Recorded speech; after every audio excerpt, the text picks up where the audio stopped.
बोलिए सियावर रामचंद्र की जय। उमापति महादेव की जय। पवन सुत हनुमान की जय।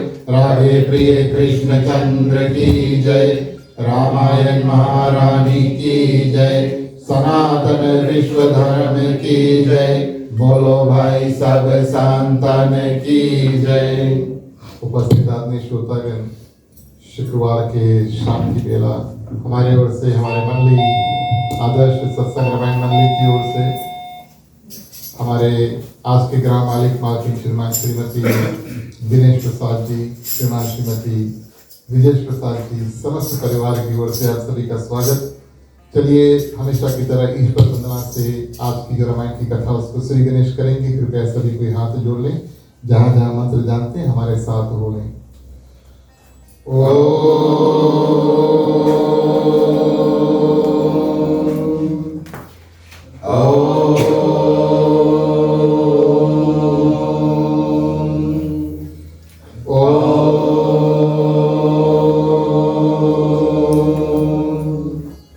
ओम श्री गणेशाय नमः। ओम नमो भगवते वासुदेवाय। ओम नमः शिवाय।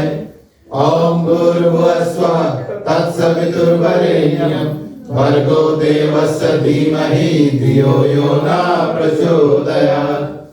ओम सरस्वती नमस्तुभ्यं वरदे कामरूपिणी। विद्यारंभं करिष्यामि सिद्धि भवतु मे सदा। पात्र पत्र विशालकाशी पदं केसरी वर्णिनीं नित्यं पद्मालयं देवी श्यामा पातु सरस्वती। ओम गुरुर्ब्रह्मा गुरुर्विष्णु गुरुर्देवो महेश्वरा। गुरुर् साक्षात् परब्रह्मं तस्मै श्री गुरुवे नमः। तस्मै श्री गुरुवे नमः। तस्मै श्री गुरुवे नमः। ओम तमेव माता च पिता त्वमेव। त्वमेव बन्धुः च सखा त्वमेव। त्वमेव विद्या द्रविणं त्वमेव। त्वमेव सर्वं मम देव देव। त्वमेव सर्वं मम देव देव। त्वमेव सर्वं मम देव देव। ओम वासुदेवं सुतं देवं कंसचाणूरमर्दनं देवकी परमानंदं श्री कृष्णं वंदे जगद्गुरु। श्री कृष्णं वंदे जगद्गुरु। श्री कृष्णं वंदे जगद्गुरु। ओम शांतकारं भुजं शयनं पद्मनाभं सुरेश्वरं विश्वधारं गगनसुदर्शनं मेघवर्णं शुभांगं लक्ष्मीकान्तं कमलनयनं योगविद्यानिलयं वंदे विष्णु भवभयहरणं सर्वलोकैकनाथनं। सर्वलोकैकनाथनं सर्वलोकैकनाथनं। ओम शन्नो मित्रा शर्वणा शन्नो भवत्रमा शन्नो इंद्रो बृहस्पति शन्नो विष्णुरुक्रमा। नमो ब्रह्मणे नमस्ते वायो तमेव प्रतिशं ब्रह्मासि। तमेव प्रतिशं ब्रह्मा वदिष्यामि नित्यं वदिष्यामि सत्यं वदिष्यामि। तद्मार्गमवतु तद्वक्तारमवतु अवतु मार्गमवतु वक्तारम्। ओम शांति शांति शांति। बोलिए सियावर रामचंद्र की जय।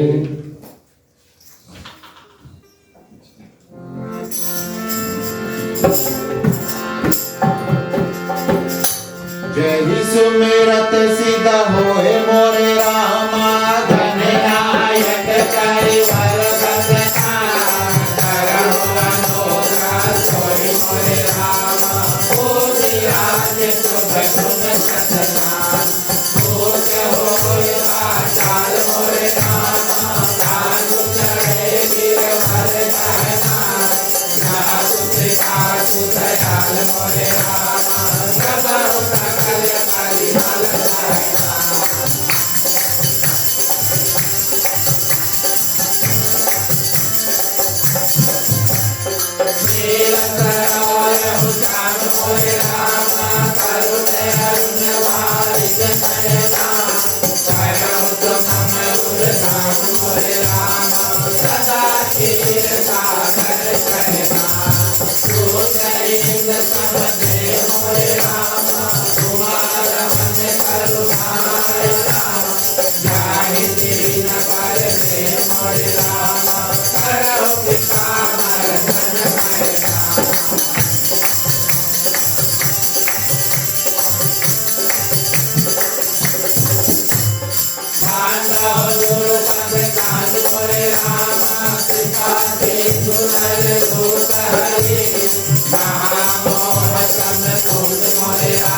पांडव सारहु वेद मोरे रामा भव बारित कोहित सरिता विनय न सकने वेद मोरे रामा वरण रघुवर सिख दयता पांडव विधि पद वेद मोरे रामा भव सागर दिन की शांत सुधा सखी दिन मोरे रामा प्रकट कल तुम्हार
आगे बढ़ते हैं।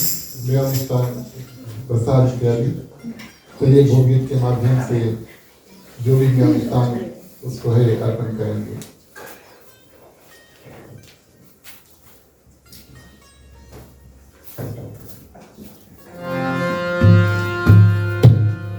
राम रसिया मोरे मन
चलिए प्रिय श्रोतागण, रामायण महारानी के प्रति संक्षिप्त में आज्ञारी करेंगे। हम उनको आगे कर लो, हम उनके चारों ओर टीका कर लो।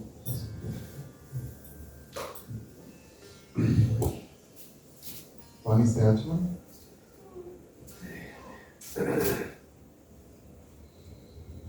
ओम नारायणाय नमः, ओम माधवाय नमः, ओम केशवाय नमः। ठीक है, क्या बोल रहे हैं?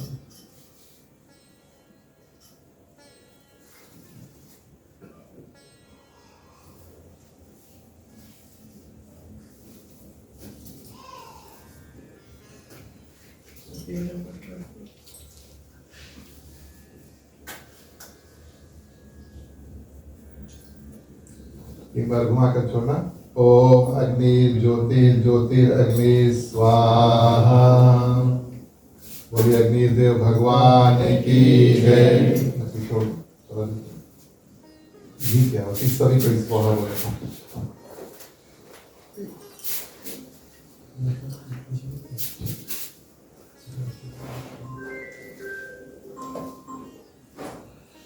ओम नारायणाय नमः स्वाहा, ओम माधवाय नमः स्वाहा, ओम केशवाय नमः स्वाहा, ओम गणपतिये नमः स्वाहा। गायत्री मंत्र 3 बार सभी को साथ में।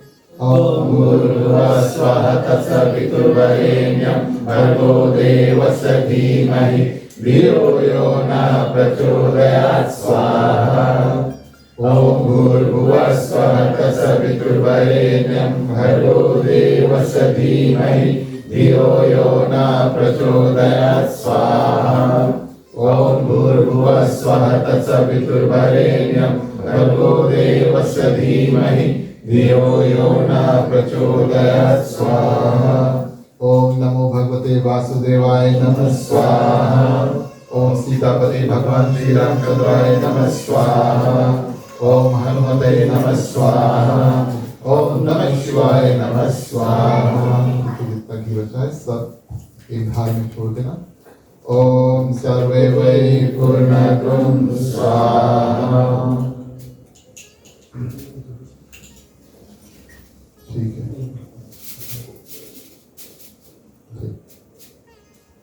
हाथ जोड़ के नमस्कार। बोलिए अग्निदेव भगवान की जय। हम उनको बाहर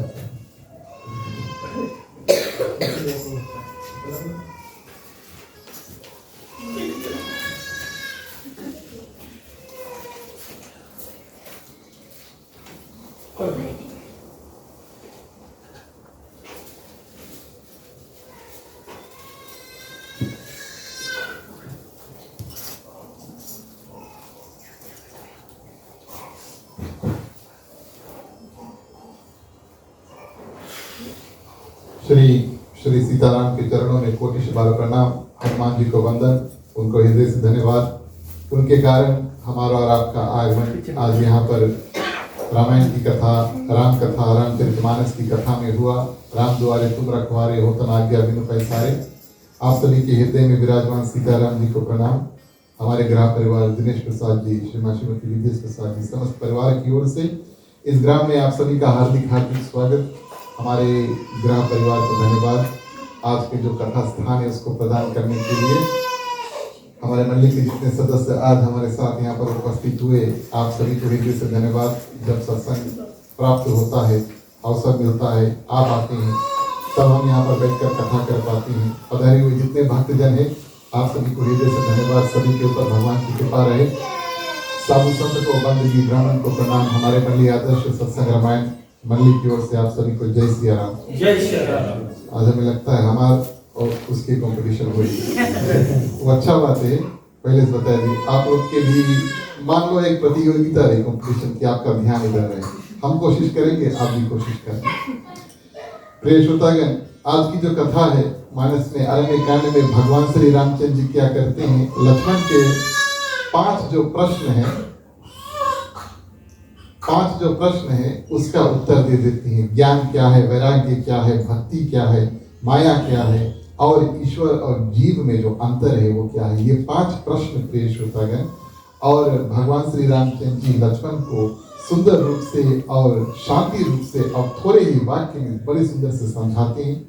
भक्ति का बड़ा सुंदर साधन जो है, स्टेप बाय स्टेप भगवान श्री रामचंद्र जी लक्ष्मण को बताते हैं। सबसे पहले विप्र, ब्राह्मण, संत, गौ माता, तुलसी का पेड़ और भगवान की जो विग्रह यानी कि चित्र है या मूर्ति है उसके चरणों में अत्यंत प्रीति हो। उसके बाद में वेद में जो हमारे ग्रंथ इत्यादि है उन सब में रीति हो, और वेद में बताए हमारे वर्ण है, ब्राह्मण हो, क्षत्रिय हो, वैश्य हो, शूद्र हो, जो भी हो कर्म के अनुसार और अपना अपना वैदिक अनुसार काम जो वेद में लिखा वो कार्य को करें।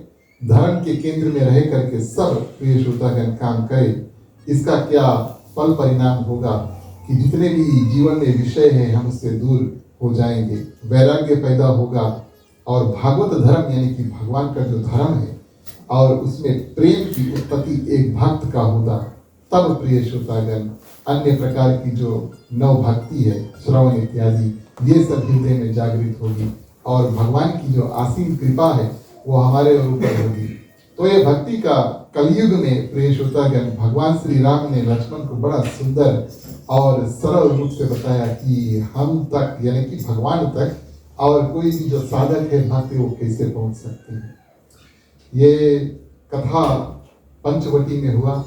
भगवान सर्वप्रथम प्रिय श्रोतागण और चित्रकूट आए, कुछ साल वहां पर रुके, उसके बाद में पंचवटी आए और पंचवटी में प्रिय श्रोतागण अब यहाँ से जो कथा है एक अलग मोड़ लेता है और इस कथा में शूर्पणखा नामक जो रावण की बहन है उसका प्रवेश स्टोरी में, कथा में प्रवेश गोस्वामी तुलसीदास जी कराते हैं और इस रूप से प्रिय श्रोतागण प्रवेश कराते हैं। इस बात का ध्यान देना। अब वैसे तो मानस में ऐसा लिखा है कि सूप आप जानते हैं क्या है? बच्चों से पूछेंगे तो बोले कौन वाला सूप मिलेगा खाने के लिए, टमाटो सूप मिले, खजूर मिली, स्वीट कॉर्न मिली या लेकिन सूप आप जानते हैं ना? सूप पुराने जमाने के जो लोग हैं वो सभी जानते हैं। अभी आजकल घर पे भी रखते हैं, शादी भी लगे तो काम लगे, है ना? सूप तो काम लगे ना, कहीं ना कहीं आपने सूप इस्तेमाल किया होगा अवश्य, हम जानते हैं। तो सूप प्रिय श्रोतागण जितना बड़ा सूप है आप अपना हाथ में लेकर के और जो भूसी है और चावल इत्यादि को अलग करते हैं, जब हवा लगता है तब ना। यहाँ पर नहीं कर सकते, यहाँ पर तो काफी रिफाइंड वस्तु इत्यादि आते हैं, लेकिन जितना बड़ा सूप है अनुमान लगाए, अंदाजा लगाए, इमेजिन का जितना बड़ा सूप है उतना शूर्पणखा के एक नाखून के साइज था। एक सूप इतना बड़ा लगभग होता है, उसके एक एक नाखून इतना था बड़ा थे। अब हम और आप अनुमान लगाएं कि शूर्पणखा का जो शरीर है कितना वजनदार होगा, कितना बड़ा होगा, लंबा चौड़ा होगा और कितना भयानक होगा अगर उसके जो सिर्फ नाखून इतने बड़े बड़े थे। लेकिन प्रिय श्रोतागण गोस्वामी तुलसीदास जी इतना ही बताते हैं कि सूप जैसा जितना बड़ा सूप है उतना उसके नाखून उतने बड़े थे, लेकिन उसका जो परिचय है बहुत अलग रूप से देते हैं। उसका परिचय कुछ इस रूप से देते हैं कि वो रावण की बहन है और रावण की बहन को बता करके और राम कथा में यानी कि अरण्य कांड में शूर्पणखा का जो एंट्री है वो होता है। ये बात नहीं बताते हैं, मानस में लिखा नहीं है, लेकिन परिपूर्ण रूप से कथा को बताने के लिए और जैसे कहें हम स्टोरी को कंप्लीट करने के लिए हम बता देते हैं कि रावण ने अपने ही बहन के जो पति उसका वध कर दिया था। अब ये तो राक्षस की भावना हुई कि अपन साला जीजा इत्यादि को भी छोड़ते ना, तो ये भावना के माध्यम से रावण ने शूर्पणखा के जो पति है उसका वध कर दिया था। अब बेचारी अब अकेले इधर से उधर प्रिय श्रोतागण घूमती है और विधवा रूप में घूमती है प्रिय श्रोतागण और 3 लोक 14 भुवन घूम के खोजती है कि कौन ऐसे हमें प्राप्त हुए जिससे हम फिर से प्रिय श्रोतागण विवाह कर सके। सब अगर पूछती है। गोस्वामी तुलसीदास जी ने शूर्पणखा को राग बताया है और राग वास्तविक तौर पर समझना शायद थोड़ा कठिन हो, लेकिन अगर हम आपको सरल रूप में बताएं, राग एक ऐसा वस्तु है जो हमारे अंदर है, आपको दिखेगा नहीं, किसी और के अंदर होगा वो दिखेगा नहीं, लेकिन राग के माध्यम से हम और आप जो कर्म करते हैं वो सबको दिखेगा। कोई व्यक्ति बहुत चंचल है, कहा जाता है एक जगह पर टिकते नहीं, घोड़े एक जगह बैठे नहीं है ना? कुछ लोग ऐसे होते हैं, हिलते नहीं है या चलते फिरते नहीं है, या उनका मान लो न्यूजीलैंड में आ गया, उसके बाद में कहीं और जाएंगे, फिर ऑस्ट्रेलिया जाएंगे, है ना, या यूएस जाएंगे, वहां से रोहिंगे इत्यादि इत्यादि। अब राग प्रिय श्रोतागण वो भावना है जो एक जगह पर स्थिर नहीं है, सेटल्ड नहीं है ना, सेटल्ड नहीं। और प्रिय श्रोतागण आगे अरण्य कांड में ही भगवान श्री रामचंद्र जी को मां शबरी से भेंट जो होगा, गोस्वामी तुलसीदास जी उसको अनुराग के रूप में बताती हैं। वो एक ही जगह स्थिर है। तो राग जो वस्तु है वो एक जगह टिकती नहीं है, और अनुराग जो है एक जगह से हटती नहीं है। ये दोनों का अंतर है। संसारी वस्तु में इतना प्रेम हो जाए कि और हद से ज्यादा कोई अपने हिस्से का ज्यादा कोई चाहते हैं, उसको प्रिय श्रोतागण राग कहते हैं। धर्म हो या अधर्म हो, जो हमारा नहीं उसको अपनाना चाहते हैं, उसको राग कहते हैं। अब रावण ने जब माँ सीता को अपनाने की कोशिश की, आप सभी जानते हैं, इसके बाद में रावण आएंगे, माँ सीता को हर के लेकर जाएंगे। माँ सीता तो भगवान श्री रामचंद्र जी की पत्नी है, लेकिन फिर भी रावण उसको उठा करके लेकर चल देता है। हृदय में राग है प्रिय श्रोतागण। और ठीक उसी तरह शूर्पणखा भी देखती है कि भगवान श्री रामचंद्र जी के साथ में माँ सीता है, फिर भी भगवान श्री रामचंद्र जी को अपने पति रूप में चाहती है।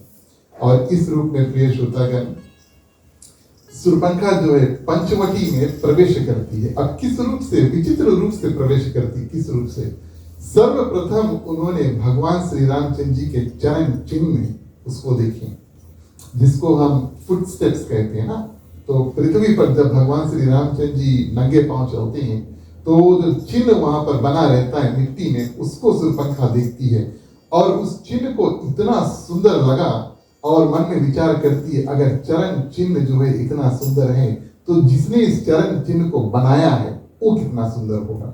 और क्या करते हैं, चरण चिन्ह को के पीछे जाते जाते हैं, फॉलो करते करते पंचवटी पहुंच करके और छुप करके सर्वप्रथम भगवान श्री रामचंद्र जी का दर्शन करती, देखती है कौन है, कैसे है, और उसको हृदय में भाया कि हाँ इससे हम ब्याह कर सकते हैं। ये भावना प्रिय श्रोतागण और लेकर के आती है।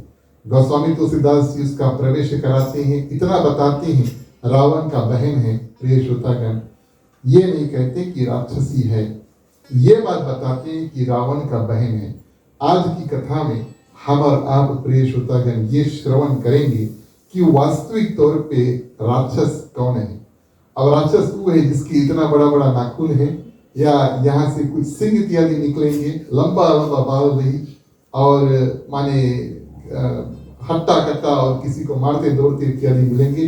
कहने का भाव है देख करके आप बता देंगे कि कोई व्यक्ति राक्षस है, या उसके अंदर जो भावना है उससे राक्षस बनते हैं। गोस्वामी तुलसीदास जी क्या करते हैं, शूर्पणखा के माध्यम से बताते हैं और इस रूप से इंट्रोडक्शन देते हैं, मन उसका कैसा है, यानी कि राक्षस की भावना कैसे है। प्रिय श्रोतागण शूर्पणखा के रूप में बताते हैं, दुष्ट हृदय दारुण जस आहनी, यानी कि नागिन के समान भयंकर। अब हम और आप नाग देखेंगे डर जाएंगे। और दुष्ट हृदय की थी, अंदर का जो हृदय उसमें दुष्टता भरा है। एक बार पंचवटी आती है, और इस रूप में प्रिय श्रोतागण तीन मुख्य बात राक्षस के प्रति गोस्वामी तुलसीदास जी बताती है। ये तीन बात अगर किसी में हो तब वो राक्षस है। और ये सतयुग, त्रेता, द्वापर, कलयुग, चारों युगों के लिए प्रिय श्रोतागण पूरे रूप से मायना लेता है। सर्वप्रथम धर्म का ज्ञान नहीं है, यहाँ पर मानस में गोस्वामी तुलसीदास जी बताते हैं। राक्षस वो है जिसमें धर्म का ज्ञान नहीं है। दूसरा, काम वासना के माध्यम से वो अंधे हो जाते हैं। काम इतना ज्यादा उनके सिर पर सवार हो जाता है, भावना कि किसी और के पति या पत्नी जो भी छीन कर लेकर चल दे, ये काम भावना हुई। और इतना कि मानो सिर पर खून सवार हो जाता है। धर्म का ज्ञान नहीं है, काम वासना में अंधा हो जाते हैं, और अपने जो मन है उसको रोक नहीं पाते। मन कुछ करना चाहे, मन पर काबू नहीं लगा पाते। ये तीन मुख्य प्रिय श्रोतागण भावना जो है गोस्वामी तुलसीदास जी बताते हैं कि ऐसे ऐसे व्यक्ति, स्त्री हो या पुरुष हो प्रिय श्रोतागण, उसको हम राक्षस कहते हैं। मानस की कथा में प्रवेश करेंगे। सर्वप्रथम भगवान श्री रामचंद्र जी को अपने हृदय में धारण करेंगे, उनकी स्तुति करेंगे, फिर कथा आगे बढ़ाएंगे। बोलिए श्री रामचंद्र की जय। श्री राम रामचंद्र कृपालु भगवान हरण भव भय दारुणं नमो कांच लोचन कांच मुख कर कांच कनकांचारुणं श्री रामचंद्र कृपालु भगवान हरण भव भय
तो इस रूप में प्रिय श्रोतागण, सुपंखा सोचती है कि कौन सा रूप हम बना करके और भगवान श्री रामचंद्र जी के पास जाएं। अब बोले राक्षस वो भी है जो अपना सही रूप जो है वो और दूसरों को प्रदर्शित नहीं करता है, हमेशा कोई दूसरा रूप लेकर के आता है। तो सुपंखा क्या करती है प्रिय श्रोतागण, एक बहुत सुंदर नारी है उसका रूप लेकर के और इस रूप में भगवान श्री रामचंद्र जी के समीप आती है और कैसे बात करती है। अब बात करने से हम और आप कभी किसी से बात करें तो कभी कभी बात भी करने से अंदर की जो भावना है, व्यक्ति कैसा है इत्यादि इत्यादि ये में पता लग जाता है। आप सुने। और प्रिय श्रोतागण, इस सुंदर रूप धरकर प्रभु के पास जाती है, मुस्कुराती है, सुंदर रूप से मुस्कुराती है और किस रूप से बात करते हैं, बोले नहीं तुम्हारे समान कोई पुरुष है ना मेरे समान कोई स्त्री है। एक ही वाक्य में, सेंटेंस में और अपना भी बढ़ाई प्रिय श्रोतागण करते हैं और भगवान श्री रामचंद्र जी का भी पढ़ाई करते हैं। बोले हमारे समान कोई स्त्री नहीं है और आपके समान कोई पुरुष नहीं है और विधाता ने यानी कि ब्रह्मा ने ये संयोग जो है, अरेंजमेंट जो है वो किया है बहुत विचार करके। मेरा योग्य वर जो है पुरुष है जिससे मैं विवाह करूं, जगत भर में नहीं 3 लोक 14 भुवन में घूम घाम के 3 लोक 14 भुवन में घूम घाम के यहाँ पर आपके पास आई हूँ, किसी में मन नहीं लगा, मैं अभी भी अविवाहित हूँ और कुमारी हूँ। झूठ बोल गया, विवाह हो चुका था, रावण ने उसके भाई का वध इत्यादि कर दिया, पति का वध कर दिया, ये सब वो नहीं कहती है। बोले अभी तक खोज रही हूँ, कोई मिला नहीं, 3 लोग 14 भुवन के चक्कर काट के यहाँ पर आई हूँ, अविवाहित हूँ और विधवा हूँ। झूठ बोल देती है और प्रिय श्रोतागण, ये भी एक राक्षस का पहचान है, झूठ बोल देते हैं ना। और प्रभु राम सोचते हैं, प्रिय श्रोतागण, प्रभु राम क्या सोचते हैं, बोले ये तो अपना परिचय अपने मुख से दे रही है ना, अपना परिचय बोले अपने मुख से दे रही है। और दूसरी बात, यहाँ पर भगवान श्री रामचंद्र जी से कहा, शूर्पणखा ने कहा कि आपको देखकर मुझे थोड़ा अच्छा लगा। ध्यान देना, थोड़ा अच्छा लगा।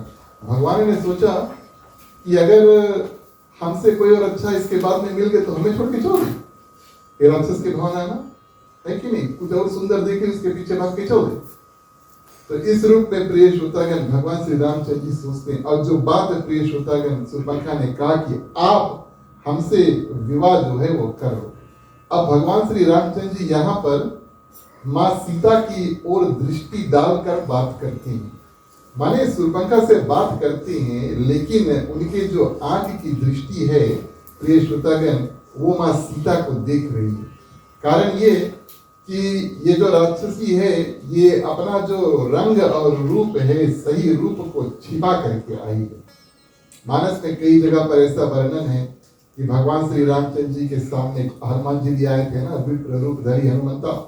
हनुमान जी भी विप्र रूप ब्राह्मण का रूप धर कर आए थे। प्रिय श्रोतागण, जितने जितने जगह पर भगवान के सामने कोई अपना रूप बदल के आता है तो भगवान उनसे बात नहीं करते। यहाँ पर देखते हैं माँ सीता को और प्रिय श्रोतागण क्या करते हैं और बात करते हैं शूर्पणखा से। भगवान श्री रामचंद्र जी ने यहाँ पर पुरुषों के लिए कुछ बात बताया, माने भावना से अपने कर्म से बताया कि अगर कोई स्त्री आवे और आपको प्रपोज करे, है ना, और आप विवाहित है, माने कि आपका शादी विवाह हो गया, तो अगर पत्नी है नहीं आपके देखे के लिए तो सबसे पहले पत्नी ख्याल करो, बता दिया भी है। अब ऐसे ही भगवान श्री रामचंद्र जी के सामने माँ सीता बैठी है, इस कारण से उनको देख लिया। आपके साथ कभी ऐसे हो तो सबसे पहले पत्नी ख्याल करना कितना डंडा पड़ेगी। और इस रूप में प्रिय श्रोतागण क्या करते हैं, भगवान श्री रामचंद्र जी देखते नहीं है लेकिन बात इत्यादि करते हैं और कहते हैं कि तुम पति पत्नी का रिश्ता तो जोड़ना चाहती हो, लेकिन मैं तो पहले से शादी कर चुका हूं और ये मेरी पत्नी है जिसको मैं देख रहा हूं मेरे बगल में बैठी है। लेकिन कहते हैं आहु कुमार मोर लदु भ्राता, हमारा एक छोटा भाई है उधर बैठा थोड़ा दूर, छोटा भाई है और वो अभी कुमार है। अब ध्यान दे गोस्वामी तुलसीदास की हर एक शब्द मानस में बड़ा ही सोच समझ के लिखते हैं। आप बोलिए लक्ष्मण और कुमार, लक्ष्मण और विवाह हुआ नहीं, भगवान श्री रामचंद्र जी कह रहे हैं कि लक्ष्मण अभी कुमार है और आप उनसे जाकर के विवाह कर लो, उसकी शादी नहीं हुई। लेकिन लक्ष्मण के तो पत्नी अयोध्या में छोड़कर आई है। तो प्रिय श्रोतागण यहाँ पर भगवान श्री रामचंद्र जी दो बातें, अब एक तो शूर्पणखा ने जब अपना इंट्रोडक्शन दिया तो झूठ बोला कि मैंने अभी तक विवाह नहीं किया, है ना, है तो दुआ, लेकिन कह दिया भगवान से कि विवाह नहीं किया। लेकिन दूसरी बात भगवान कहते हैं आहो कुमार, अभी मेरा भाई जो है वो कुंवारा है अभी, है ना, बिकॉज पत्नी जो उर्मिला है वो तो माने अयोध्या में स्थिर है और यहाँ पर लक्ष्मण अकेले हैं। बोले अभी मेरा जो भाई है प्रिय श्रोतागण वो कुमार है, आप जाओ अगर चाहो तो उनसे प्रिय श्रोतागण जाकर के बात करो। मानस में फिर हम उड़ेंगे पहली चौपाई के माध्यम से, हम देखेंगे कैसे शूर्पणखा जाकर के लक्ष्मण से बात करती है।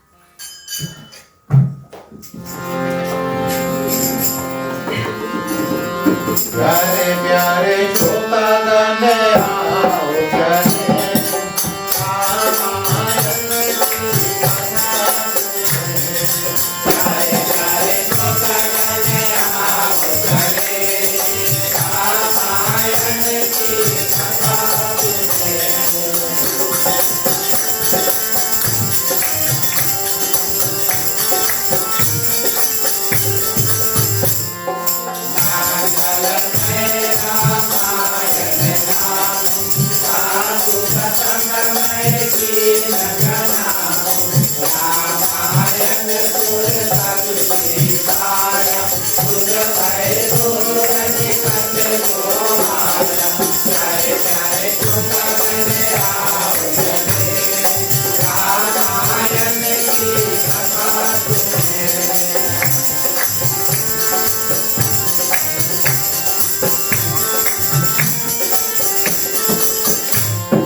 धन्यवाद। प्रिय श्रोतागण, तो इस रूप में भगवान श्री रामचंद्र जी क्या करते हैं और शूर्पणखा को समझा करके और क्या करते हैं, लक्ष्मण के पास भेज देते हैं। और आप देखिए राग, वही बात हुई या राक्षस की भावना। अब भगवान ने समझाया कि हम विवाहित हैं और हमारा जो छोटा भाई है वो भी सुंदर है। अब इतना सज धज कर आई है भगवान श्री रामचंद्र जी से विवाह करने के लिए, बस माने स्थिरता ना, स्टेबिलिटी नहीं है। भगवान श्री रामचंद्र जी से भी बात कर रही थी, बस जल्दी से लक्ष्मण से वही बात करे। अब टेप रिकॉर्डर आप जानते हैं ना, पहले तो रील इत्यादि था ना, रील था तो पहले घुमा जाता था ना, कैसेट इत्यादि आपको याद है? कुछ लोगों को याद होगा, VHS इत्यादि था, मैग्नेटिक था, खराब हो जाए फिर खराब हो जाए। लेकिन अब टेप रिकॉर्डर जैसे चले, वही मूवी बार बार देख सकते हैं। तो शूर्पणखा वही स्टोरी, 3 लोग 14 भुवन में घूम घाम कर आए, कोई मिला नहीं, तुमको देखकर पूरा मन हर्षित हर्षा है। किससे? अब लक्ष्मण से वही बात करते हैं। लक्ष्मण भी प्रिय श्रोतागण, आप सोचते हैं कि अब इनको अब देखकर पहचान लेते कौन है राक्षस है, लेकिन अब प्रभु ने भेजा है। अब प्रभु ने जिसको भेजा है, हम इसको आसानी से ठुकरा नहीं सकते। प्रभु ने भेजा बात करने के लिए ना, तो चलो अच्छा बात कर लेते हैं। तो क्या करते हैं, समझाने की कोशिश करते हैं। और किस रूप से प्रिय श्रोतागण समझाते हैं? कहते हैं, सुंदरी आप जिनसे अभी मिलकर आई हो, मैं तो उनका दास हूं, और आप मेरा एक प्रश्न का उत्तर दें। आप रानी बनना चाहते हैं या दासी बनना चाहते हैं? यानी कि आप ये चाहते हैं कि सभी कोई आपका सेवा करे या आप सबका सेवा करें? ये प्रश्न लक्ष्मण उनसे करते हैं। तो आप दासी बनकर जीना चाहती है या रानी बनकर जीना चाहती है? और इस रूप में प्रिय श्रोतागण, अब शूर्पणखा तो उनका तो निश्चय ही था कि वो रानी बनकर जीना चाहती है। तो कहती है, हम तो रानी बनकर जीना चाहते हैं। इस कारण से लक्ष्मण कहते हैं, आप जिससे अभी अभी बात करके आई हो, वो तो कौशलपुर के राजा है। अब राजा इस कारण से कहा, मैं आपसे बताया मानस में एक शब्द गोस्वामी तुलसीदास जी बड़ा सोच कर लिखते हैं। राजा इस कारण से कहा, एक तो भगवान श्री रामचंद्र जी के जो पादुकाएं हैं, अयोध्या की गद्दी पर बैठा है ना। अब जिसके कपड़े, जिसका तन, जिसका जो भी हो गद्दी पर बैठे, अयोध्या के राजा वही होगा, और कौन होगा? भरत का थोड़ा वहां पर गद्दी पर बैठा है। लेकिन दूसरी बात प्रिय श्रोतागण, राजा कहने का भावना ये है, लक्ष्मण उनको समझाते हैं कि भले ही भगवान श्री रामचंद्र जी ने आपको भेज दिया, लेकिन राजा के पास तो कितनी पत्नी होती है ना। एक पत्नी थोड़ा रही, 2, 3, 4, 5 जितना पत्नी वो रखना चाहते, पुराने जमाने में ऐसा होता था ना। तुम जाओ उनसे फिर से और बात करो। कहते हैं कि प्रभु समर्थ हैं और कौशलपुर के राजा है, जो भी कर सकते हैं वही कर सकते हैं। मैं तो सिर्फ उनकी सेवा है और करता हूँ। एक ही बार लक्ष्मण क्या करते हैं, बड़ा सुंदर रूप से समझाते हैं। सेवक जो है, अगर वो सुख चाहते हैं तो ये असंभव है। सेवक जो सुख चाहते हैं, 6 लोगों के बारे में यहाँ पर लक्ष्मण ज्ञान देते हैं। किसको? शूर्पणखा को। बोले सेवक अगर सुख चाहते हैं तो ये असंभव है। भिखारी कोई है, अगर वो सम्मान चाहते हैं, रेस्पेक्ट चाहते हैं, बोले ये असंभव है। और जो व्यासनी है, यानी कि जो कोई जुआ, शराब आदि इत्यादि, अगर उसमें वो उलझा रहता है, तो अगर उसके हृदय में धन की कामना ना हो तो यह असंभव है। और कोई अगर उल्टे कर्म करता हो, व्यभिचार यानी कि सोच उनका गलत है, उनका कर्म गलत है, और सोचे कि हमें मुक्ति प्राप्त हो जाए, ये हो नहीं सकता, ये असंभव है। कोई लोभी है, माने कि पैसे इत्यादि, हड़पना इत्यादि चाहते हैं, और फिर सोचते हैं कि संसार के लोग उसके बारे में अच्छा बात करें। यानी कि लोभी अगर यश चाहता है कि लोग हमारे बारे में अच्छा बात करें, असंभव है। और अभिमानी अगर कोई घमंडी व्यक्ति है, 4 फल चाहते हैं, अर्थ, धर्म, काम, मोक्ष इत्यादि, ये सब प्राणी को जितने भी वस्तु है वो असंभव, इस रूप से असंभव है आकाश। तो लक्ष्मण थे ना, तो कहते हैं कि शूर्पणखा से, आप देखो आकाश में दिख रहा, आकाश बोले दिख रहा है। बोले आकाश में अगर हम आपसे बताएं, आकाश को धू करके, जैसे हम माने गाय को धोते हैं ना, बोले आकाश को धू करके आप दूध निकाल पाओगे? असंभव बात है ना, ऐसा हो नहीं सकता। गाय के दुही और तभी तो दूध मिली है कि नहीं? आकाश के अगर दुही और हवा के, तो आपको कैसे दूध मिलेगा? तो ये बात असंभव है कि दास होकर और मैं आपका सेवा इत्यादि कर पाऊंगा, इस कारण से आप वापस जाओ। अच्छी तरह से एक ही बार प्रिय श्रोतागण समझा देते हैं। अब समझा करके जो ना समझे, अच्छा समझियो, लेकिन वो भी अच्छा से नहीं समझे, राक्षस समझो, मानस बताती है। और फिर प्रिय श्रोतागण लक्ष्मण एक और बार सुंदर रूप से समझा करके उनको भेज देते किसको, भगवान श्री रामचंद्र जी के पास। अब लौट करके और यहाँ पर भगवान श्री रामचंद्र जी के पास प्रिय श्रोतागण और शूर्पणखा आती है और कहती है कि आपके भाई ने आपको हमें आपके पास हमें वापस भेज दिया। भगवान श्री रामचंद्र जी पूछते हैं, बोले वो आपकी एक स्टोरी सुनाई साहब, उसके बाद मान लिया, पेड़ के ऊपर चढ़ी साहब चढ़ गया। अरे उसके जाके अच्छा से बात करी और तबे तो वो प्रिय श्रोतागण क्या करते हैं, अगर स्वीकार करना हो तो अच्छा से बात करियो, तब तो स्वीकार करिए। भगवान श्री रामचंद्र जी क्या करते हैं, शूर्पणखा को और वापस भेज देते हैं। कभी सभी कोई ने टेनिस का मैच देखा होगा ना, गेंद होता है बीच में छोटा सा होता है, बैट लेकर के मारते हैं ना, कभी बॉल इधर जाता है कभी बॉल उधर जाता है। ये बड़ा विचित्र बात है, शूर्पणखा बस इधर से उधर घूमती है ना। कभी भगवान श्री रामचंद्र जी स्थिर नहीं है, एक जगह बैठी नहीं है, एक जन से बात नहीं करती है, लेकिन इधर से उधर माने घूमते रहती है। तो भगवान श्री रामचंद्र जी क्या करते हैं और वापस क्या करते हैं, लक्ष्मण के पास भेज दिया। अच्छा लक्ष्मण के पास तो भेज दिया, ठीक है, लेकिन आप सभी लक्ष्मण के स्वभाव को तो जानते हैं ना, गुस्सा नाक के रखा है। उसने सोच लिया एक बार समझा दिया, अब तो समझाने का कोई फायदा नहीं है, गुस्सा नाक पे रखा नहीं, बोले एक बार हम समझा दिया, आप समझा कर करो। तो इस रूप में प्रिय श्रोतागण लक्ष्मण क्या करते हैं, चौपाई के माध्यम से देखेंगे। बोलिए सियावर रामचंद्र की। मंगल भवन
इस रूप में अब लक्ष्मण प्रिय श्रोतागण सोचते एक बार बहुत अच्छा समझाया, दूसरे बार समझाने का जो कार्य है वो लक्ष्मण नहीं करते।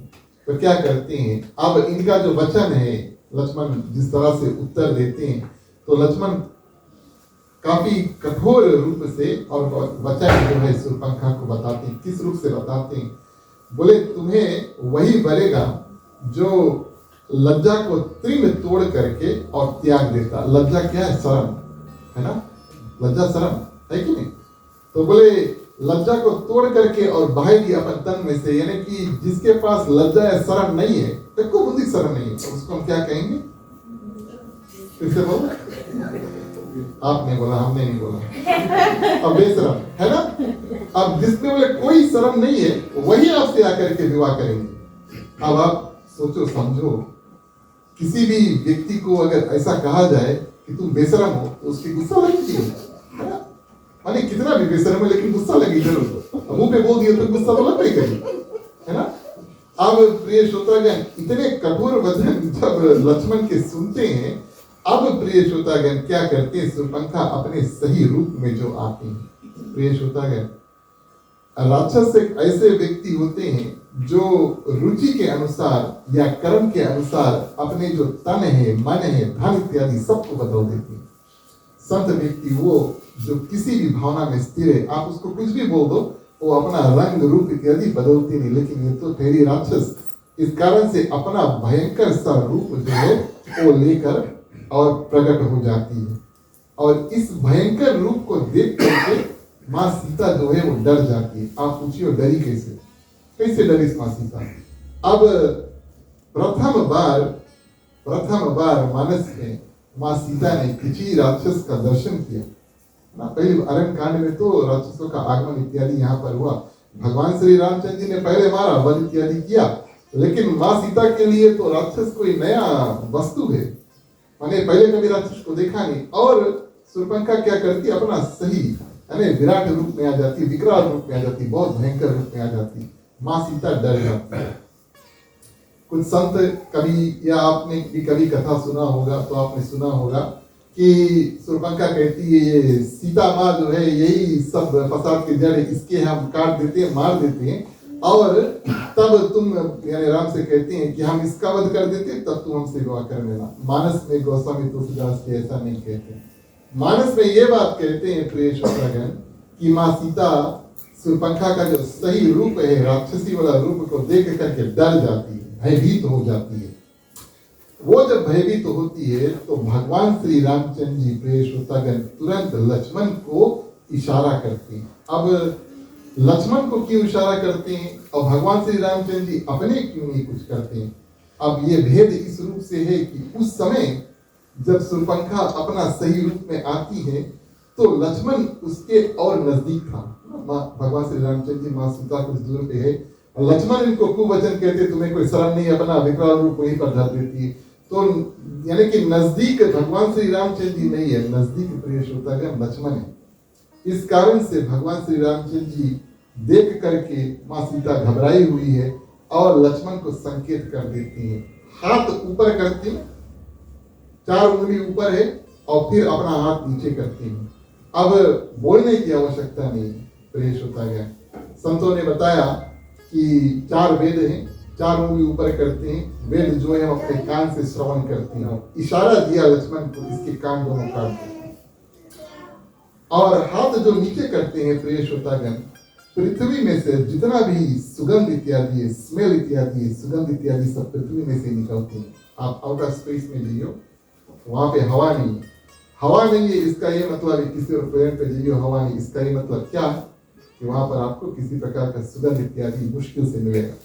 तो पृथ्वी में से प्रिय श्रोतागण सुगंध गंध जो है वो निकलता है, हम अपने कान से, ये नाक से सुनते हैं, नाक से सुनते हैं, चलो ठीक है। तो नाक से सुनते, इस रूप से इशारा किया, ऊपर 4 उंगली उठा करके वही हाथ नीचे किया, इसके कान और इसके नाक प्रिय श्रोतागण काट दो।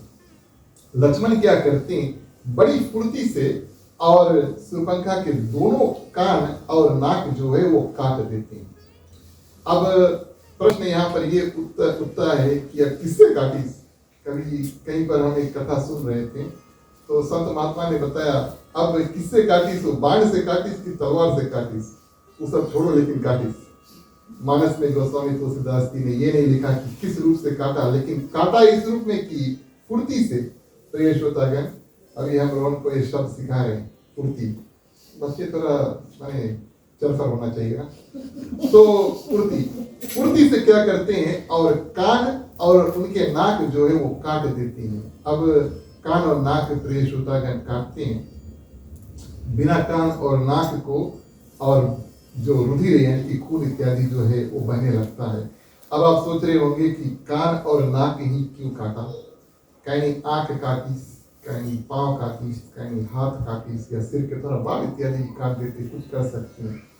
अब जिन जिन अंगों को लक्ष्मण ने काटा, उन अंग जो है, शरीर के जो अंग है, अब समझ लो कि शूर्पणखा को उसकी आवश्यकता है नहीं इसके बाद में। ध्यान देना, अगर उसके आंख फोड़ देते, लक्ष्मण के आंख फोड़ देते, तो प्रिय श्रोतागण कैसे वो जा करके अपना रास्ता खोज करके खरदूषण के पास जाती, फिर रावण के पास जाती। तो अंधे व्यक्ति कहाँ तक प्रिय श्रोतागण जंगल इत्यादि में चल पाएंगे। आंखों की शूर्पणखा को आवश्यकता थी, नीड था, आंख को छोड़ दिया। पांव हाथ इत्यादि की आवश्यकता थी, चल कर जाएगी, हाथ इत्यादि इस्तेमाल करेगी, वो सब प्रिय श्रोतागण छोड़ दिया। जीभ भी छोड़ दिया। जीभ आप कहेंगे कि शरीर का अंग है, जीभ भी छोड़ दिया। क्यों? वही जीभ से वो जाकर के पूरी कथा खरदूषण को बताएगी, रावण के दो भाई, और उसके बाद में माँ सीता कितनी सुंदर है, वही जीभ से प्रिय श्रोतागण शूर्पणखा जा करके रावण को बताएगी। इस कारण से जीभ इत्यादि सब कुछ प्रिय श्रोतागण छोड़ दिया। एक संत महात्मा ये भी बताते हैं कि गुस्सा इत्यादि जो है कान पे रखा हुआ होता है ना, बोले काम कर दो, बहुत बहुत गुस्सा हुआ व्यक्ति है, बोले काम कर दो। और मान जो है, सम्मान इत्यादि है, मान जो है, और कहते हैं नाक कट के सब कुछ करेगा। आपने शायद सुना होगा, बोले नाक नहीं कटना चाहिए, कुछ भी हो, सब कुछ अच्छे से करो, लेकिन नाक कटन नहीं देना। तो बोले आपका कोई मान बचा नहीं रहेगी, इतने देर से समझा इत्यादि रहे आपके, और आपको मान ही यानी कि कान काट देती है। और प्रिय श्रोतागण एक तो ये स्त्री भी है, माने स्त्री है ना, तो स्त्री का वध, अब लक्ष्मण ने सोचा इसका वध ही ना करे, इससे आगे अगर यहीं पे इसको गाड़ दिया, मार दिया इत्यादि, तो कौन यहाँ से कथा जो है वो आगे बढ़ाएगा। इस कारण से उसको बचा कुचा छोड़ दिया। कान और नाक अगर कभी कटियो, नहीं कटना कभी, पहले बता दी, लेकिन जिसका कान और नाक कटता है प्रिय श्रोतागण, वो बाद में बच भी जाता है ना, उसका देहांत इत्यादि नहीं होता। क्योंकि हाथ पांव इत्यादि काट दी हो तो उसको मरने की संभावना है, लेकिन कान काटना नहीं। लेकिन अगर कभी किसी का कटा दोनों कान और नाक, वो बाद में जीता भी रह सकता है। इस कारण से लक्ष्मण इतने में करके प्रिय श्रोतागण और छोड़ देती है। और अब दौड़ करके भाग करके शूर्पणखा क्या करती है, 14 सहस्त्र यानी कि 14,000 और राक्षस के साथ में रावण के दुई भाई खर और दूषण नाम के जो पंचवटी है उसके बगल वाले वन में, माने यहाँ ओखले में मान लो हेमंत, उतनी की दूरी, ये नहीं कहेंगे कि हेमंत में राक्षस को मिले, बाद में कोई कथा लिखी तो बोले हेमंत में के राक्षस पता नहीं, ये बात नहीं, लेकिन इतनी दूरी पर खरदूषण प्रिय श्रोतागण 14,000 राक्षस इत्यादि को लेकर के स्थिर थे। खरदूषण कौन है? रावण के भाई है। सर्वप्रथम प्रिय श्रोतागण गोस्वामी तुलसीदास जी प्रवेश कराते हैं खरदूषण का, और क्या करते हैं, शूर्पणखा जा करके उनसे बात करती है। अब किस रूप से बात करती है? जब अपना रूप इत्यादि दिखाती है, ये राक्षस की भावना हम आपको बता रहे, थोड़ा समझने वाली बात है। लेकिन अब शूर्पणखा के कान कटा है, नाक कटा है, बदसूरत है, वो खरदूषण के सामने आते हैं। खरदूषण की बहन उनके सामने इतना बदसूरत रूप में आई है, और पूछते हैं, हालचाल लेते हैं, क्या हुआ, कथा इत्यादि पता हुआ, लेकिन उनके मन में शोध लेने का, यानी कि किसी रूप से जाकर के युद्ध करने का, कि हम प्रायश्चित करेंगे या जाकर भगवान श्री रामचंद्र जी को लड़काएंगे, ये भावना नहीं उत्पन्न हुई। ये राक्षस है, अपने बहन का जो सुरक्षा करने की भावना ना रखे, वो राक्षस है। ध्यान देना इस बात का। शूर्पणखा यहाँ पर खरदूषण के पास आती है, अपना पूरा कथा सुनाती है, वो दोनों राक्षस पूछते नहीं है, बात सुन लेते हैं। शूर्पणखा बाद में रावण के पास भी जाएगी और रावण से पूरा कथा बताएगी। रावण भी हुंसेगा नहीं। कब हुंसी? जब शूर्पणखा बताई कि माँ सीता कितना सुंदर है, आपन फायदा देख करके तब जा करके रावण क्या करते हैं, माँ सीता को वध करते। ये नहीं कि मेरी बहन को जो कुरूप किया उसके यहाँ जाकर के वध करें। खरदूषण कहते हैं कि तुम लोगों में कोई बल नहीं है, तुम बलहीन हो, तुम जैसे कावड़ हो, है ना, कहते हैं। तो ये जो दोष है, सुनते भड़कते, ये ऐसे नहीं बोलो बोले हमें, है ना। योद्धा है और राक्षस है, तो जब उनके मान को कोई ललकारेगा और कहेगा कोई फायदा नहीं है, हथियार तेरा सब दिख दो, चूड़ी पहन कर बैठ जाओ, ऐसे ऐसे बात जब सुने तब उनको भड़काया और तब प्रिय श्रोतागण युद्ध के लिए तैयार होती हैं खरदूषण और अपने 14,000 सेना लेकर के भगवान श्री रामचंद्र जी के पास जाते हैं। आखिरी चौपाई, तब इस कथा को आप पढ़ेंगे। बोलिए सियावर रामचंद्र की। हरिद्वार मथुरा काशी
शिरडी गोस्वामी तुलसीदास जी मानस में बताते हैं कि 14,000 और राक्षस सेना साथ में खरदूषण भगवान श्री रामचंद्र जी के समीप पहुंचे। अब 14,000 राक्षस जब एक साथ में चली पृथ्वी पर कितना गर्दा जो है मिट्टी धूल इत्यादि उड़ेगा, इस बात का गोस्वामी तुलसीदास जी जिक्र करती हैं। और सेना जब भगवान श्री रामचंद्र जी के समीप पहुंचा, सर्वप्रथम भगवान श्री रामचंद्र जी लक्ष्मण से कहते हैं कि तुम और माँ सीता को लेकर एक गुफा में चलो। ये जो वध इत्यादि करना है, खरदूषण का वध, प्रिय श्रोतागण, भगवान श्री रामचंद्र जी अकेले करते हैं। एक और बात बता दें, भगवान श्री रामचंद्र जी उनका वध नहीं करते। कौन उनका वध करते हैं आगे कथा में बताएंगे। लेकिन माँ सीता को भेज देते हैं, लक्ष्मण से कहते हैं तुम जाओ, सब कुछ खत्म हो जी तब लेके आना। माँ सीता काफी डरी हुई थी, इस कारण से भगवान श्री रामचंद्र जी लक्ष्मण को कहते हैं उनको दूर लेकर चलो। भगवान श्री रामचंद्र अकेले सामना करते हैं। तो युद्ध की ये नीति है कि सर्वप्रथम दूत को भेजा जाए शत्रु से बात करने के लिए। तो मंत्री इत्यादि सर्वप्रथम कुछ राक्षसों के साथ में आते हैं और भगवान श्री रामचंद्र जी से बात करते हैं।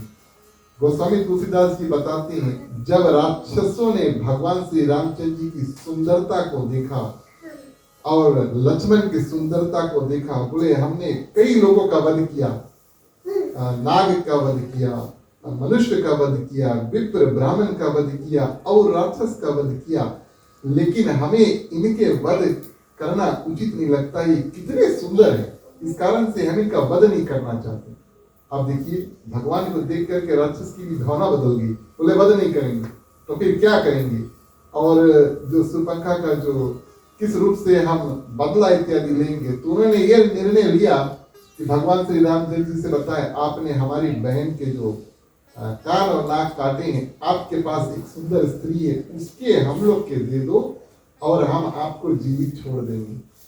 भगवान श्री रामचंद्र जी बोले, आप युद्ध करने आए हैं या साथ में चूड़ी पहन कर आए हैं। और प्रिय श्रोतागण कहते हैं, अगर आप यहाँ से वापस जाएंगे पीठ पर तो हम नहीं मारेंगे, लेकिन आप जो क्षत्रिय धर्म है और युद्ध करने का धर्म का उल्लंघन कर रहे, युद्ध करना चाहते युद्ध करो, कोई जैसे समझौता इत्यादि। भगवान श्री रामचंद्र जी उनको अच्छा से समझाते हैं। इस रूप में खरदूषण प्रिय श्रोतागण क्या करते हैं, अपना जो सेना है उसको तैयार करके भगवान श्री रामचंद्र जी से आकर के युद्ध करता है। जब सर्वप्रथम युद्ध शुरू हुआ, धनुष है और धनुष में जो रस्सी लगा हुआ है, बिना बाण निकाले भगवान श्री रामचंद्र जी सिर्फ धनुष की जो रस्सी है पकड़ के और खींच करके अचानक से छोड़ते, आवाज होता है ना, सिर्फ रस्सी। आप कभी देखना, थोड़ा टाइट रस्सी हुई खींचना और आवाज हुई, तो घर के लोग बोलेंगे शोर इत्यादि नहीं करो, बच्चे खेलते हैं गिटार में जैसे होता है, उसी तरह से भगवान श्री रामचंद्र जी खींच कर छोड़ते हैं। इतना भयंकर आवाज भय कि सब राक्षस प्रिय श्रोतागण डर करके भागने लगते हैं। पीछे खरदूषण खड़े हैं, बोले जो हमारे सामने आई और भागी युद्धभूमि में से, उनका हम यहीं पर अपने आप वध कर देंगे। सब राक्षस वापस जाकर के भगवान श्री रामचंद्र जी से युद्ध करते हैं और इतना बाण इत्यादि चला करके कई राक्षसों का वध प्रिय श्रोतागण करते हैं। और यहाँ पर गोस्वामी तुलसीदास की बड़ा सुंदर बात यहाँ पर लिखती है, किस रूप से और इन सब राक्षसों का जो वध है यहाँ पर होता है। देवता लोग देखें कि 14,000 प्रिय श्रोतागण राक्षस और भगवान श्री रामचंद्र जी एक अकेले, देवता लोग डर जाते हैं, इतनी ज्यादा संख्या में और आते हैं। और किस रूप से इन सभी राक्षसों का वध हुआ, मायापति भगवान श्री रामचंद्र जी माया रचते हैं और ऐसा उपाय निकालते हैं कि जो राक्षस वहां पर मरे सभी कोई और वैकुंठ का धाम उनको प्राप्त हुए। क्यों प्रिय श्रोतागण, क्योंकि सभी ने भगवान श्री रामचंद्र जी का दर्शन कर लिया। अब साक्षात भगवान के दर्शन कर लिए तो वैकुंठ का धाम तो निश्चय है। प्रश्न सिर्फ ये है, या हम इनको मारे या ये अपने आप मार खा करके और अपने आप चल गए। भगवान श्री रामचंद्र जी वहां पर 14,000 राक्षस हैं, 7,000 राक्षस को अपना रूप दे देते हैं। हम और आप बैठे हैं, अभी आप जानते मैं हूं, अभी आप जानते तुम हो, उसमें से एक अगर भगवान श्री रामचंद्र जी बदल जाए तो दूसरा उसकी गोड़ पकड़ोगे। बात सही है कि नहीं? क्या करते हैं, आधा दल के राक्षसों को भगवान अपना रूप दे देते हैं, बचा कुचा राक्षस का रूप, और आधा जो है वो भगवान का साक्षात रूप ले लेते हैं। अब दोनों 7,000 इधर भगवान का रूप लिए हुए, 7,000 इधर प्रिय श्रोतागण राक्षस का रूप लिए हुए युद्ध करते, अपने आप मर गए। और किस रूप से मरते हैं, राम राम राम कही तनु तजी पाऊंगी पद निर्वाण। गोस्वामी तुलसीदास जी बताते हैं, बोले राम है इसके मारो, दूसरा राक्षस के देखे राम का रूप है, बोले राम है इसके मारो काटो। भगवान श्री रामचंद्र जी का नाम जो है वो मुख से ले करके और दूसरे राक्षस का वध करते हैं। ऐसे कटते कटते मरते मरते सब राक्षस प्रिय श्रोतागण मर जाते हैं। खरदूषण ये रावण के भाई है और बड़े ही शक्तिशाली भाई है। एक बात आगे की कथा है, लेकिन हम आपको बता दें ताकि सभी को पता चले कि इसमें कितनी शक्ति है। मानस में ऐसा कहा गया है कि सुरपंखा जाकर के रावण से बताती है कि हमें एक पुरुष ने ऐसा हाल किया है, 2 भाई है और उनके पास एक सुंदर प्रिय श्रोतागण स्त्री है, तो रावण उनसे पूछते हैं हमारे पास क्या है, खरदूषण है वहां पे, उनके पास जाओ। बोले हम गए थे उनके पास, क्या हुआ? वो भी गए, कहाँ? बोले ऊपर, है ना। खरदूषण का जो वध इत्यादि सब कुछ हो गया। उसके बाद में शूर्पणखा प्रिय श्रुतागण रावण के पास जाती है। रावण ने जब ये बात सुना कि खरदूषण को आसानी से किसी ने मार दिया, बिना अपने मारे ये लोग आसानी से मर जाते हैं, तब इस बात का अनुभव हुआ कि सचमुच में और साक्षात भगवान विष्णु रूप धर के पृथ्वी पर आगे। क्यों? जितना बल रावण के पास है उतना बल खरदूषण के पास है। ध्यान देना, जितना बल रावण के पास है उतना बल खरदूषण के पास है। और बड़े आसानी से जो भी कोई खरदूषण का वध कर दे वो तो साक्षात भगवान होगा। तो रावण का इस बात का अभ्यास हो जाता है कि साक्षात भगवान आ गए हमारे वध करने के लिए। और यहाँ पर प्रिय श्रोतागण खरदूषण, अच्छा राक्षसों का स्टोरी है, आप सभी को जानते हैं ना। पहले राक्षस नहीं होते, राक्षस अपने कर्म से, अपने मन से, अपने वचन, मन से, कर्म से, वचन से बनते। सर्वप्रथम खरदूषण जैसे रावण, विभीषण और कुंभकर्ण तपस्या करते, ब्रह्मा जी आते हैं, कथा आपने कई बार सुना। खरदूषण ने भी तपस्या किया, ब्रह्मा जी आए, खरदूषण से कहा वर मांगो, और ये कहते कि आप हमें अमर कर दो। बोले आप लोगों ने तो जीवन ले लिया, यानी कि आप पैदा हो चुके, जो पैदा होता है वो मरता है। तो इन दोनों ने ऐसा युक्ति निकाला कि हम जितने दिन हो सके और शायद अमर भी रहे। सोचते हैं हम दोनों एक दूसरे के भाई हैं, खर और दूषण, दुई भाई, दो व्यक्ति, एक व्यक्ति नहीं है, एक खर है, एक दूषण है, और दोनों आप आपस में प्लानिंग करते हैं। बोले तुम हमारा भैया है, हम तुम्हारा भैया है। बोले भैया भैया में हम लोग कभी युद्ध नहीं करेंगे, है ना। बोले भैया भैया में हम लोग कभी युद्ध नहीं करेंगे। इस कारण से ब्रह्मा जी से ये वरदान मांगो कि हमें तुम मार पाइयो, तुम्हें हम मार पाइयो। ये वरदान दोनों मांग लेते हैं। अब देखिए राक्षस की भावना। बोले जब तक बोले खर दूषण को नहीं मारेगा और दूषण खर का वध नहीं करेगा तब तक बोले हम मरेंगे। ब्रह्मा जी ने बोला तथास्तु। इसी कारण से भगवान श्री रामचंद्र जी क्या करते हैं, एक को अपना रूप दे देते हैं और दोनों एक दूसरे को काट के अपने आप मार देते हैं। इस रूप में प्रिय श्रोतागण भगवान श्री रामचंद्र जी क्या करते हैं, खरदूषण 14,000 सेना जो है उसको पूरा का पूरा रूप से वध कर दिया। अब भी शूर्पणखा की छोड़ किसकाए। अब कोई तो जाके बताए रावण के यहाँ पे कुंठित है। ये कथा आज नहीं करेंगे, अगली बार जब कभी बैठक होगा तब शूर्पणखा लंका पहुंचती है, बातचीत इत्यादि होता है, रावण का प्रवेश अब भारत में होता है, ये सब कथा करेंगे। आप सभी ने कथा ध्यान से सुना, आप सभी को हृदय से धन्यवाद देती है। भगवान की कृपा आप सभी के ऊपर रहे। आरती का समय आता है, आप सभी अब खड़े हो जाएं, पहले तो थोड़ा कष्ट है। और चलिए सभी को मुख्य श्रोता के बाद में मिल करके बारी बारी से आरती करेंगे। बोलिए सियावर रामचंद्र की जय।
भारत श्री रामायण जी की आरती।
भवानी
जय रामचंद्र की जय।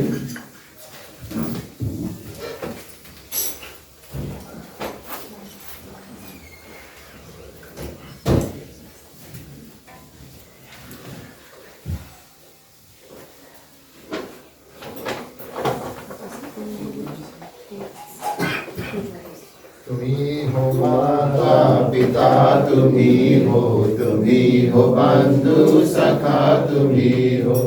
जो खिल सके ना वो फूल हम है, तुम्हारे चरणों के धूल हम है। दया की दृष्टि सदा ही रखना, तुम्ही हो बंधु सखा तुम्ही हो साथी तुम्ही सहारे। कोई न अपना सिवा तुम्हारे, तुम्ही हो नैया तुम्ही केवैया। तुम्ही हो बंधु सखा तुम्ही हो बंधु सखा तुम्ही हो बंधु सखा तुम्ही हो। ओम कर्पूर गौरम करुणावतारम संसार सारं भुजगेन्द्रहारं सदा वसन्तं हृदयारविन्दे। भवं भवानी सहितं नमामि, भवं भवानी सहितं नमामि, भवं भवानी सहितं नमामि।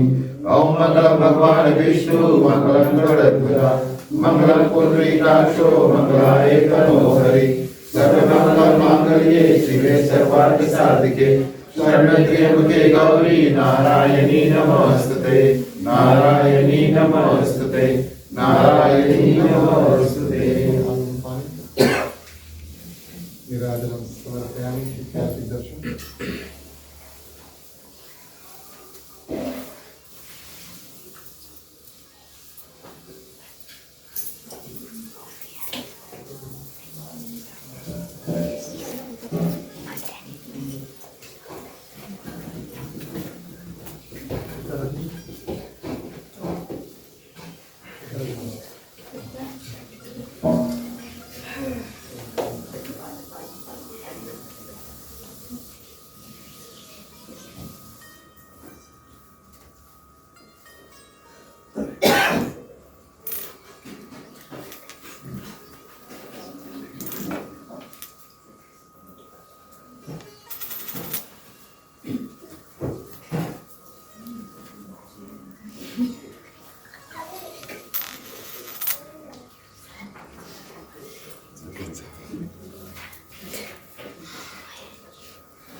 धन्यवाद। प्रिय श्रोतागण, आप सभी से आग्रह करेंगे अपने अपने स्थान पर बैठ जाएं। बारी बारी बैठे बैठे आप आरती का दर्शन कर सकते हैं। आज का कार्यक्रम आगे बढ़ाते हैं। कथा विराम देने का समय है। चलिए स्वरी में देकर के विसर्जन करेंगे। बोलिए सियावर रामचंद्र की जय। बोलो ओम नमः शिवाय नमः, बोलो ओम नमः शिवाय नमः, बोलो ओम नमः शिवाय नमः, बोलो ओम नमः शिवाय नमः। सदा विसर्जन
धन्यवाद।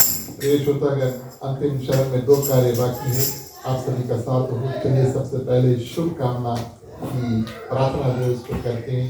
इन मंत्रों के साथ में अपना कल्याण, यहाँ पर जितने लोग हैं सभी का कल्याण, समस्त पृथ्वी पर जितने जंतु है, चलते हैं, उड़ते हैं, तैरते हैं, भगवान ने जिसने भी जीव बनाया है, प्रिय श्रोतागण, सभी के लिए प्रार्थना करेंगे। खास तौर से जिस प्राणी में दुख तकलीफ है उनके लिए प्रार्थना करेंगे। भगवान से प्रार्थना करेंगे कि आप हमें थोड़ा शक्ति प्रदान कर दो, उन सबको थोड़ा शक्ति प्रदान कर दो, हम आप वो सब मिल करके अपने अपने दुख से पार पा सके। मांगने का वक्त आता है। आप सभी से आग्रह करेंगे अपने अपने हाथों को खोल ले। पुरुषों के लिए राइट वाले, महिलाएं अपने अपने आंचल अपने अपने हाथ में ले सकते हैं। चलिए प्रार्थना करते हैं।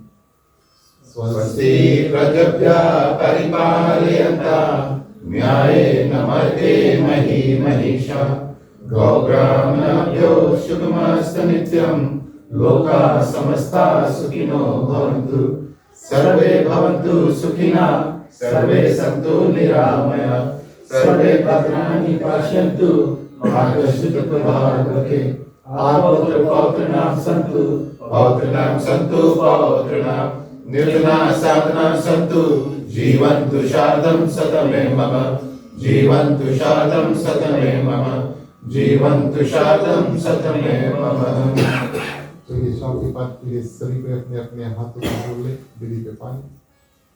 ओम द्यौः शांति अंतरिक्षं शांति पृथ्वी शांतिरापः शांतिरोषधयः शांति वनस्पतयः शांति विश्वदेव शांति ब्रह्मा शांति सर्वभूम शांति शांतिरेव शांति शामा शांतिरेधि।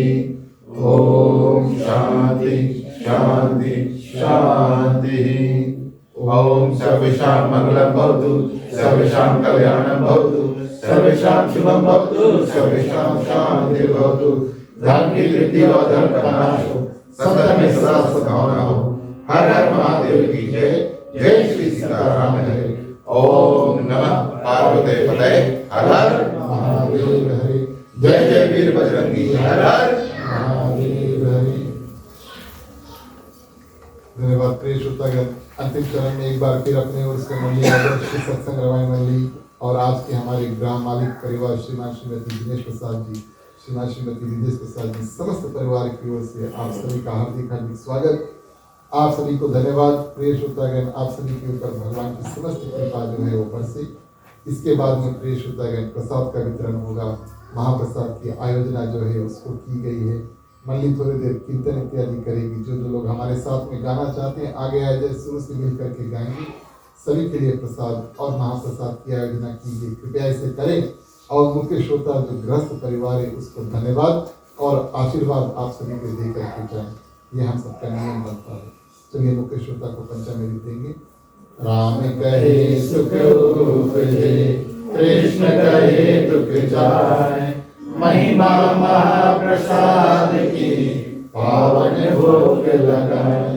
तन मन धन है तेरा, स्वामी सब कुछ है तेरा, तेरा तुझको अर्पण, तेरा तुझको अर्पण, क्या लागे मेरा। ओम जय जगदीश हरे, ओम जय जगदीश हरे, ओम जय जगदीश हरे। ओम शांति शांति